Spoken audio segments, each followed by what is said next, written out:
Oh, hello, great readers. I'm Belchan. I'm Nimakung. I'm Banchan. In this class, I'll read to all of you a part of the Iliad of Homer. Ass. Oh. The Iliad of Homer. Theodore Buckley. Chap, 16 sec 2. A mark of friends command. Who trusts his fame and honours in thy hand. Show render back the BL to smite Alois. Region control through all the hostile crew. But touch not Hector. Hector is my due. Though Jove and thunder should commend the war. Be just. Consult my glory. And forbear. The fleet once saved. Desist from further chase. More lead to Iliad's walls the Grecian race. Some adverse God thy rashness may destroy. Some guarded. Like Bis. Ever kind to Troy. That Greece. Redeemed from this destructive strait. To her own work. And leave the rest to fate. Or would to all the immortal pours above. Aloud. Alois. And Almighty Jove. That not one Trojan might be left alive. And not a Greek of all the race survive. Might only with a vast destruction shown. Such conference held the chiefs. Great Jove with conquest grant the Trojan bend. Ajax no more the sounding storm sustained. So thick the darts and iron tempest rained. On his tired arm the weighty buckler hung. His hollow home with filling javelins roam. His breath, in quick short pantings, comes and goes, and painful sweat from all his members flows. Spent and nose porridged, he barely breathes at most. Yet scarce an army stirs him from his posts. Dangers and dangers all around him glow, and till to till, and woe succeeds to woe. The Muses, ferned above the starry frame, how first the navy blazed with Trojan flame. Stern Hector waved his sword, and standing there, where furious Ajax spied his ashen spear, the law and the lances struck so justly sped, that the board fashion lopped its brazen head. His pointless spear the warrior shakes in vain. The brazen head falls sounding on the plain. Great Ajax saw, and out the hand divine, confessing Jove, and trembling at the sign, warned he retreats.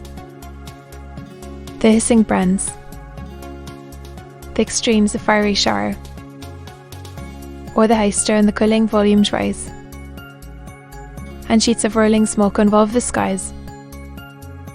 Divine Achilles viewed the rising flames, and smote his thigh, and thus aloud exclaims,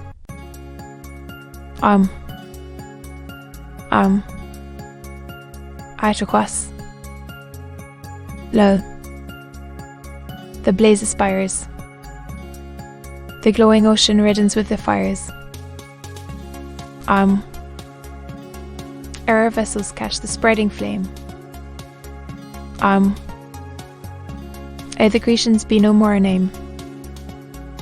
I haste to bring the troops, the hero said. The friend with ardor and with joy obeyed. He cased his limbs in brass, his manly legs, the clasping greaves, the flaming chorus of 1,000 eyes, in the rich belt, as in a starry zone. Achilles shield his ample shoulders spread, Achilles' helmet nodded o'er his head, adorned in all his terrible array. He flashed around in tolerable day, alone untouched. Pelides' javelin stands, not to be poised but by Pelides' hands. Old Charon rent, and shaped it for his sire, whose son's great arm alone the weapon wields. The death of heroes, and the dread of fields. The brave Oshamden in honour and name, the second to his lord in love and fame. In peace his friend, the winged cursors harnessed to the car. Xanthus and Alois, of immortal breed, sprung from the wind, and like the wind in speed, him the winged harpy, swift podarge, though by zephyr pregnant on the breezy shore. Swift Pegasus was added to their side, once great chins, who, like in strength, in swiftness, and in grace, a mortal courser matched the immortal race. Achilles speeds from tent to tent, his hardy myrmidons to blood and arms, all breathing death. Around the chief they stand, agrimed, terrific, formidable bound, grim as voracious wolves. When scalding thirst their burning bowls rings, when some tall stag, fish slaughtered in the wood, has drenched their wide insatiate throat with blood. To the black fount they rush, a hideous throng, with punch distended, and with lolling tongue. Fire fills their eye, their black jaws bulge the gore, and gorged with slaughter still they thirst for more. Like furious, rush the Myrmidonian crew, such their dread strength, and such their deathful view. High in the midst the great Achilles stands, directs the order, and the war commands. Out of Jove, for 50 vessels, men with 50 oars, 5 chosen leaders the fierce bands obey, in self-supreme in valour, as in sway. First marched ministers of celestial birth, derived from thee, whose waters washed the earth. Divine Spirituous, Jove descended flood, a mortal mother mixing with a god. Such was Menestheus, the son of Boris, that espoused the dame. Eudorus next, whom Plumal the gay, famed in the graceful dance, registered day. I, sly Silenus loved, on her would gaze. As a swift step she formed the running maze, to her high chamber from Diana's choir. The god pursued her, or did her, and cramped his fire.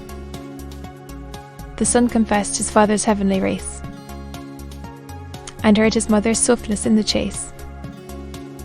Strona Chiclus, that pleased the god, succeeded to her arms, not conscious of those lives, long hid from fame.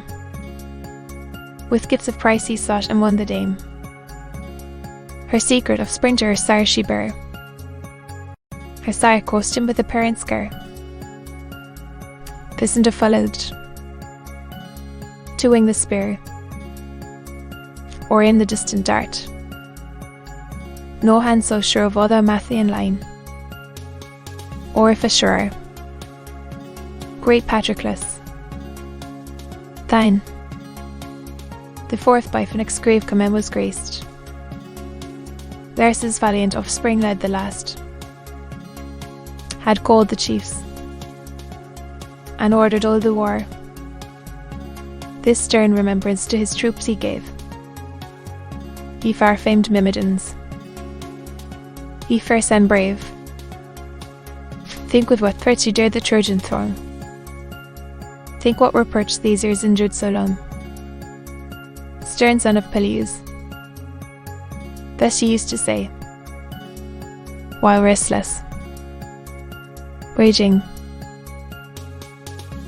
to be continued.